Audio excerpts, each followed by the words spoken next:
What's up guys, Black Raid here, and today I'm going to introduce you to my new series, Honest Review, starting with the Goliath, the Tier 10 Royal Navy Heavy Cruiser. Now I have played this ship a lot since I unlocked it, and I must say I'm impressed. It brings some unique features for a cruiser. So, first of all, we're talking about heavy cruiser, so let's take a look how armored it is then. The bow is 25mm, which can protect it against cruisers while you're angling against them. Some calibers can overmatch it of course, like Yamato or Kremlin. Same armor for the stern, 25mm, but in this case, because it doesn't have the same sharp shape, it can get penned more easily. Next, the side plating. This ship has some weird armor plating. As you can see, there are two different armor sections, with the lower half being 165mm and the upper is 203mm, which is really high if you think that the Moskva has 155mm of armor. The upper belt is 30mm, just like normal cruisers. Because of the weird shape of the citadel, it is very exposed, as it sits high above the waterline and the sides being lower but still high enough. That makes it very easy to citadel if it gets shot while broadside. Moving on, the deck armor is 40mm, which is better than most cruisers like Hindenburg, Venezia and Henri, which they have 30mm. This will make most small caliber shells to shatter and not deal damage. Let's get to the guns, which is the bread and butter of the ship. It has 12 234mm guns with a stock range of 16.9, and if you use the gunfire control system, the range increases to 19.5. which I highly recommend if you want to increase your damage numbers in the battle, because you are fighting from longer ranges. Now of course you can use the main battery modification 3 if you want to get a low reload time, which is 16.3 seconds in comparison to the stock 18.5. I tried both ways, but for its current state I think it needs the range more. The AA is okay. It has a range of 5.8 kilometers, with decent but not excellent short, medium and long range guns. It will save you from single squadron, but if the carrier targets you with every squadron, well, then it will let you down. Okay, this is where the ship loses its strength. The speed is okay for a heavy cruiser, with 34.6 knots with the flag on, and without it goes down to 33 knots. The rudder shift, well, this ship feels like Kronstadt, but slightly better. It has 12.5 seconds, and with the steering gears mode it goes down to 10 seconds, which is high if we compare it to a Hindenburg, which has 9.7 with the upgrade. Also, acceleration is very poor, so I recommend not camp behind islands or stomp in the open a lot, because you will not be able to accelerate fast enough to avoid incoming shells. Concealment is very good on the ship, 11 kilometers of range with Concealment Expert and Concealment Upgrade. This will help you disengage easier from enemies when needed. Now, there are many things that makes Goliath special than other cruisers in the game. Let's start with the guns. The HE penetration is excellent. You can penetrate up to 56mm of armor without IFHE. Then it gets the amazing fire chance of 24% stock, and with the Demolition Expert and the two flags it goes up to 28%, which is higher than, let's say, the Henry, which has 26%, with Captain and the two flags on. Moreover, this ship has access to the Royal Navy Super Heal. This is where the ship shines. You get 3 total heals if you have the Premium Consumable and Superintendent, which again I highly recommend, as you will find yourself using them almost in every match.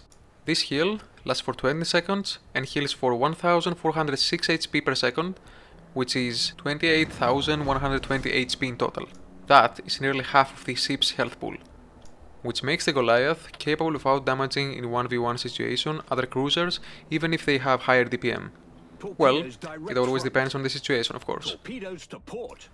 Okay, so at this point I think I'm safe. I'm ready to pass to the next island. And suddenly I just ate one torp that cost me 12,000 of my HP. And that is a great example of the acceleration of the ship, which is really bad. And that's why you should not camp next to the islands.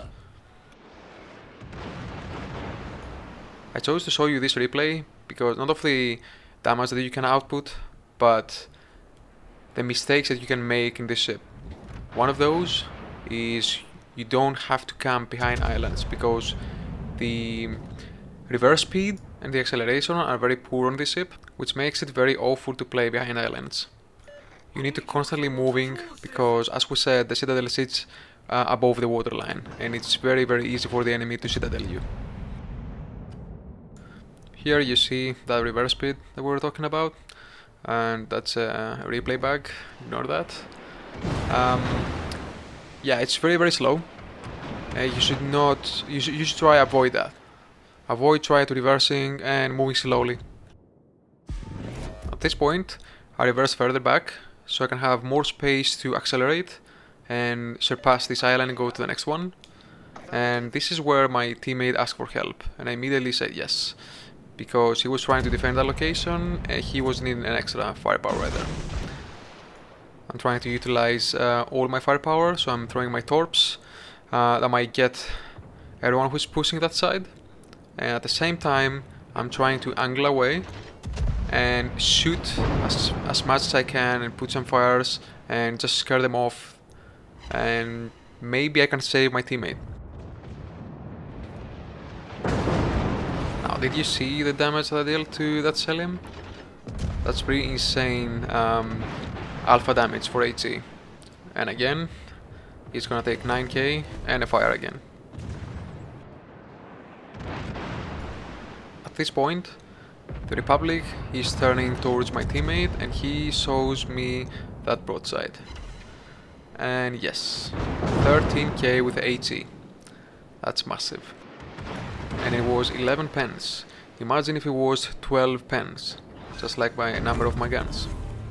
The Salem goes down, and this is my chance to get the double strike. There we go. There's a double strike for me. I'm trying to angle away and start kiting. You see how easily he can overmatch my stern. As we said, it's 25mm. That's why you have to always be on the move. Never stop. There is another fire for me.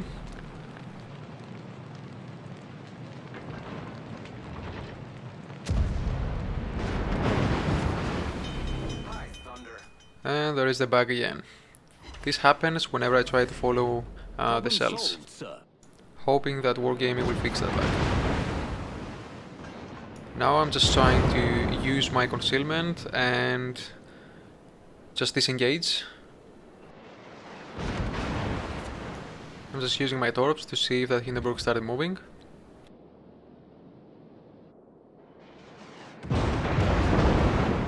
Now I took heavy AP damage, but still I'm not using my heal. I need to use it at its full potential. It can heal a lot more, so do not rush and heal. Just wait, because you can heal a lot more, and you have only 3 of those. Kurfürst, he's aiming front, trying to start another fire.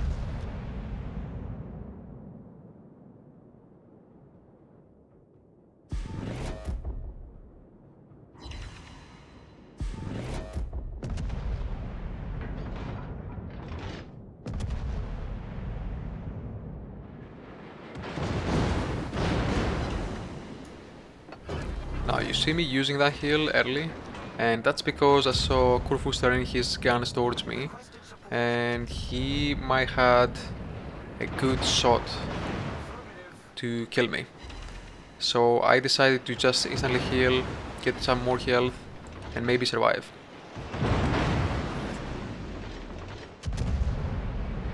At the same time, I'm just trying to dodge and set both ships, the Kurfürst and the Hindenburg, on fire, so I can farm damage from both of them. Attention, reporting the target position.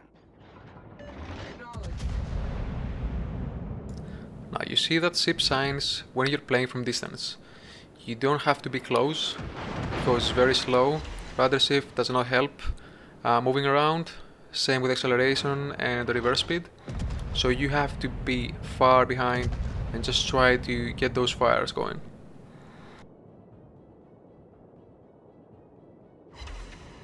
On this particular replay, I'm playing with the reload module and not the range module, because I found out that more range is necessary for the ship later on, and it just gives you a lot of freedom, especially at the first minutes of the match.